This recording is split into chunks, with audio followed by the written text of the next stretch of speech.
મહત્વના સમાચાર ઈવીએમ થી જ મતદાન થશે।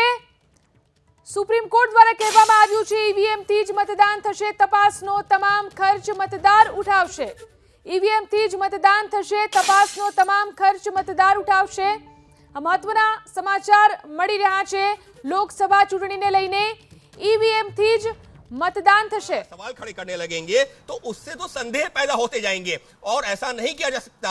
आप आंख मूंद करके किसी भी व्यवस्था के ऊपर सवाल नहीं खड़े कर सकते जब तक आपके पास में कोई ठोस आधार ना हो। यानी कि साफ तौर पर आपका यह कह देना कि धांधली हुई है बिना किसी ठोस आधार के, आप पूरी व्यवस्था के ऊपर सवाल नहीं खड़े कर सकते और अगर ऐसा करते हैं तो पूरी व्यवस्था ही चरमरा सकती है। यानी कि सुप्रीम कोर्ट ने एक तरीके से उन लोगों को भी संदेश दिया है जो गाहे बगाए ये सवाल खड़े करते रहे हैं कि ईवीएम और वीवीपैट में धांधली हो सकती है, नतीजे उसकी तरह से आ सकते हैं।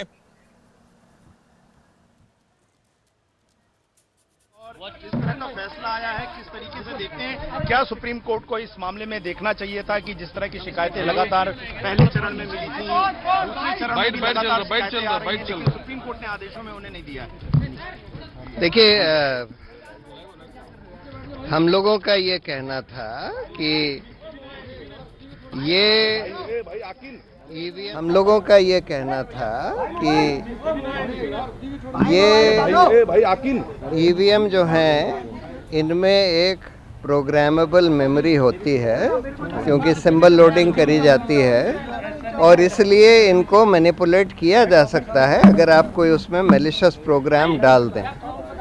और इस वजह से ये ज़रूरी है कि जो वीवीपैट है उसका पूरा पेपर ट्रेल का ऑडिट होना चाहिए, सारे वीवीपैट स्लिप्स को काउंट करना चाहिए।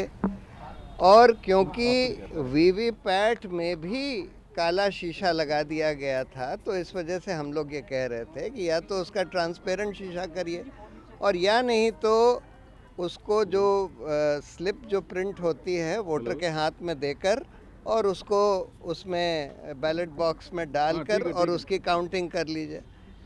सुप्रीम कोर्ट ने ये सारी हमारी मांगें को ठुकरा दिया है और ये बोला है कि अच्छा इलेक्शन कमीशन इसको एग्जामिन करे कि सारे बैलेट पेपर्स पर अगर हम वो डाल दें मार्क, उस पर मार्क डाल दें जिसको बार कोड जिसको कहते हैं, बार कोड डाल दें तो उसकी फिर मैकेनिकली मशीन से काउंटिंग हो सकती है कि नहीं, इसको एग्जामिन करें। और दूसरा उन्होंने ये बोला है कि सिंबल लोडिंग यूनिट जो होती है जिससे symbol loading constituency by constituency करी जाती है उसको कम से कम 45 दिन तक चुनाव सील करके रखा जाए और चुनाव के बाद कम से कम 45 दिन तक रखा जाए, जिससे कि अगर कोई इलेक्शन पिटिशन फाइल होती है, कोई उसकी कोर्ट मांग करता है तो उसको देखा जा सके।